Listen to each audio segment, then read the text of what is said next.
खतरनाक वारदात। 3 साल की मासूम के साथ दुष्कर्म हुआ है। पिता के दोस्त ने वारदात को अंजाम दिया। वारदात के बाद आरोपी फरार हो गया। भिलाई 3 थाना क्षेत्र का ये पूरा मामला। दुर्ग से खबर है, चिंताजनक स्थिति। क्या मनोदशा आरोपी की रही होगी, इस पर बहुत गंभीर सवाल। 3 साल की मासूम के साथ दुष्कर्म की वारदात हुई।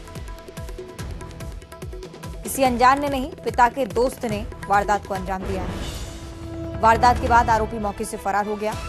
भिलाई 3 थाना क्षेत्र का मामला है।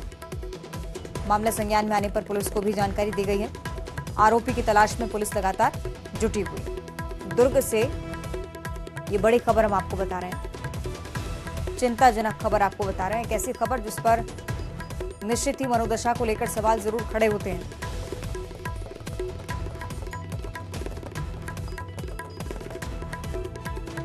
आपराधिक घटना एक बार फिर से छत्तीसगढ़ में सामने आई है। दुर्ग से जानकारी आपके साथ साझा कर रहे हैं। 3 साल की छोटी सी बच्ची, इसके साथ दुष्कर्म हुआ। पिता के दोस्त ने ही वारदात को अंजाम दिया है। और अक्सर इस तरह के मामलों में आप देखते हैं कि करीबी ही इस तरह की वारदात को अंजाम देते हैं। यही रवैया इस मामले का भी। वारदात के बाद आरोपी फरार हो गया। भिलाई 3 थाना क्षेत्र का ये पूरा मामला है। बहुत मुख्य क्षेत्र आता है दुर्ग जिले में। आपराधिक घटनाओं में लगातार इजाफा, कार्रवाई होती है लेकिन असर नहीं। और महिला अपराधों को लेकर भी लगातार इजाफा आप देख रहे हैं। यहां पर छोटी सी बच्ची के साथ दुष्कर्म हुआ है। रेप पीड़िता महज 3 साल की मासूम है। बहुत चिंताजनक हालात। मानवता को शर्मसार कर देने वाली घटना, अगर आप इसे कहें तो गलत नहीं होगा। भिलाई 3 थाना क्षेत्र का यह पूरा मामला। वारदात को अंजाम देने के बाद पिता का दोस्त मौके से फरार हो गया। सेगी मिथिलेश ज्यादा जानकारी देंगे। मिथिलेश, शर्मसार कर देती है इस तरह की घटनाएं। क्या कार्रवाई अभी तक पुलिस की तरफ से क्या है, पूरा मामला विस्तार से जानकारी। निश्चित रूप से ये जो घटना है वो शर्मसार करने वाली तो है। पुलिस इस पूरे मामले में अपराध पंजीबद्ध कर आरोपी की तलाश कर रही है। और ये बताया जाता है कि जो बच्ची के पड़ोस में ही रहने वाले किसी व्यक्ति ने ये इस तरह की घटना को अंजाम दिया था। किन परिस्थितियों में दिया गया था, कैसे हुई घटना, इस पूरे मामले की भी पुलिस जांच कर रही है। और जांच के बाद में ही बहुत कुछ स्पष्ट हो पाएगा। तो फिलहाल अभी जब घटना की जानकारी लेगी उसके बाद में जो पुलिस में रिपोर्ट दर्ज करवाई गई और रिपोर्ट दर्ज होने के बाद पुलिस पूरे मामले में काफी गंभीरता से जांच कर रही है और आरोपी की तलाश की जा रही है। जब आरोपी को पकड़ा जाएगा तो बहुत कुछ स्पष्ट हो पाएगा। जी चलिए, बहुत जरूरी कि कड़ी कार्रवाई हो। बहुत शुक्रिया आपका मिथिलेश। आगे बढ़ते हैं जगदलपुर से अगली बड़ी खबर, जहां शव दफनाने को लेकर गांव में विवाद हुआ है। मृतक ने 5 साल पहले ईसाई धर्म अपना लिया था। मूल धर्म में लौटने के बाद शव दफनाने को लेकर विवाद हुआ। ग्रामीण और मृतक महिला के परिवार के बीच विवाद की स्थिति। इलाके में पुलिस बल को भी तैनात किया गया है। ग्रामीणों को समझाने में पुलिस जुटी हुई है। दरभा थाना क्षेत्र का यह पूरा मामला है। तस्वीरें आप देखिए, ग्रामीण इलाके की तस्वीरें हैं। शव दफनाने को लेकर पूरा विवाद शुरू हुआ है।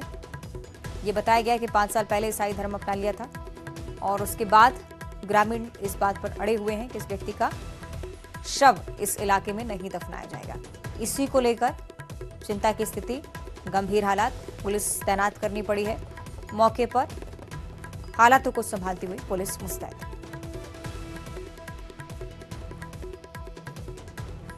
शव दफनाने को लेकर आज छोटे करमा जो ग्राम पंचायत है यहाँ पर विवाद की स्थिति निर्मित हो गई। बताया जा रहा है जो जिसकी मौत हुई है वो 5 साल पहले किसी विशेष धर्म में को अपनाया था। इसके बाद शव दफनाने को लेकर जो बाकी जो ग्रामीण है इसका विरोध किए और विरोध करने के बाद काफ़ी तनावपूर्ण स्थिति सुबह हो गई थी।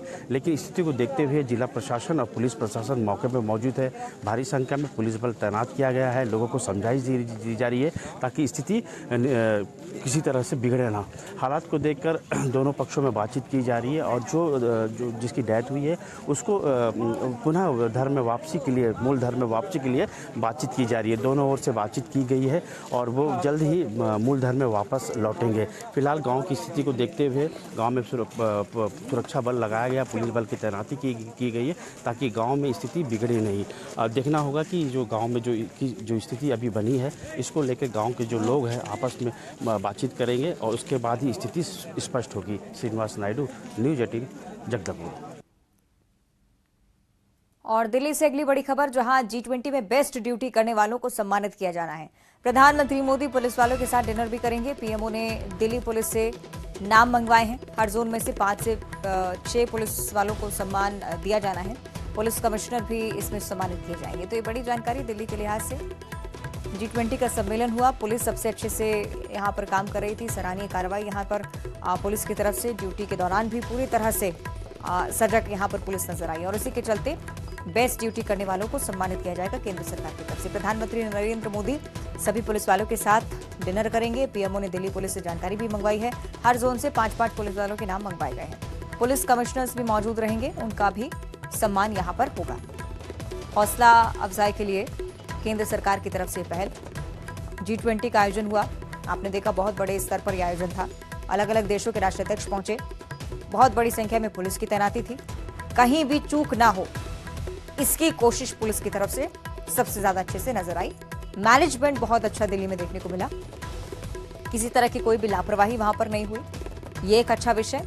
किसी की सुरक्षा में कहीं भी आपने चूक की खबर नहीं देखी होगी और इसी के चलते केंद्र सरकार ने इस बात का फैसला किया है कि 5 पुलिस वालों के नाम हर जोन से निकालकर सामने लाएंगे और उन पुलिस वालों को सम्मान हम करेंगे। सम्मानित करने के साथ साथ प्रधानमंत्री नरेंद्र मोदी पुलिस वालों के साथ डिनर भी करेंगे। ये एक और गौरवपूर्ण क्षण होगा उन तमाम पुलिसकर्मियों के लिए जो सुरक्षा के लिहाज से पूरी तरह से मुस्तैद थे। राजधानी दिल्ली की बात कर रहे हैं। नाम मंगवाए हैं प्राइम मिनिस्टर्स ऑफिस ने। पीएमओ की तरफ से इस बारे में जानकारी दी गई है कि हर जोन से 5 पुलिस वालों को सम्मानित किया जाना है, इसलिए नाम भेजे जाए।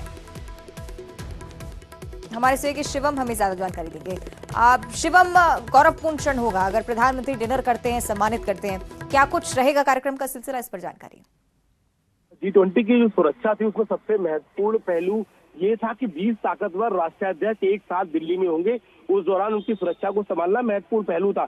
यही एक वजह है कि दिल्ली पुलिस के जवान दिन रात ड्यूटी में तैनात थे। लेकिन अब पीएमओ ने निर्णय लिया है कि G20 की जो समिट थी वो बेहद सफल रही। ऐसे में हर जोन से दिल्ली पुलिस कमिश्नर से हर जोन के 5 बेस्ट पुलिसकर्मियों के नाम मांगे गए हैं, जिनके साथ प्रधानमंत्री डिनर करेंगे। इसके साथ साथ ही मैं आपको ये बता दूं कि दिल्ली पुलिस के कमिश्नर बाकायदा इन सभी पुलिसकर्मियों को प्रशस्ति पत्र देंगे, उनको सम्मानित किया जाएगा। आमतौर पर बात करें तो लगभग 450 पुलिसकर्मी हो जाएंगे, जिनके साथ पीएम मोदी इसी हफ्ते डिनर कर सकते हैं। इसके साथ साथ ये ऐलान कल ही कर दिया गया था कि जो भी पुलिसकर्मी G20 की ड्यूटी में लगातार रात दिन तैनात रहे हैं, उनको 2-2 दिन की छुट्टी मिलेगी रोटेशन के आधार पर। लेकिन अब वाकई ये गौरवशाली क्षण होगा जब दिल्ली पुलिस के जो जवान हफ्तों से सड़कों पर उतरे हुए थे, दिन रात मेहनत कर रहे थे, उनके साथ पीएम मोदी डिनर करेंगे, उनको पीएमओ बुलाएंगे, सम्मानित करेंगे और उसके साथ साथ दिल्ली पुलिस कमिश्नर बाकायदा इन पुलिसकर्मियों को प्रशस्ति पत्र देंगे। हर जोन से 5-5 टॉप पुलिसकर्मी मांगे गए हैं। अगर आप राउंड फिगर की बात करें तो लगभग 450 के आसपास पुलिसकर्मी प्रधानमंत्री मोदी के साथ इसी हफ्ते तय तिथि के अनुसार डिनर करेंगे। निश्चित तौर पर सराहनीय पहल आप कह सकते हैं केंद्र सरकार की। शुक्रिया आपका शिवम। और अब एक घर में खौफनाक राज की चर्चा करेंगे। जिस घर में राज कैद था, महिला का बेरहमी से यहां पर कत्ल हुआ, उसी घर में 7 साल की बच्ची की भी हत्या हुई। दोनों की लाश को जलाने की कोशिश की गई। आखिर मां बेटी का हत्यारा कौन था? पुलिस वाले इस डबल मर्डर के केस की तफ्तीश कर रहे हैं। उसी मकान में किसी ने छत से कूदकर जान भी दी। आखिर एक घर में 3 लाशों की मिस्ट्री क्या कहती है, समझिए।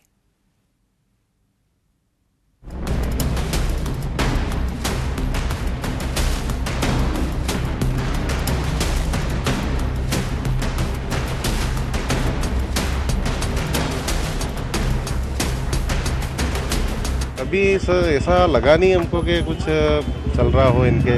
अब अंदरूनी कुछ चल रहा हो तो अपन नहीं कह सकते।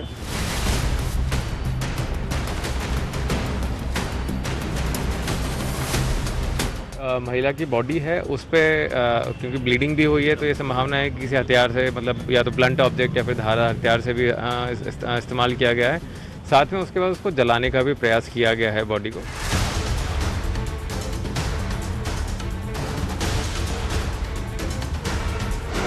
अधजली लाश की मिस्ट्री।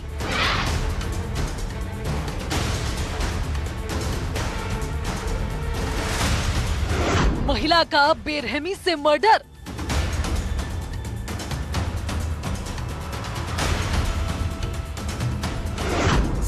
साल की बच्ची का भी कत्ल।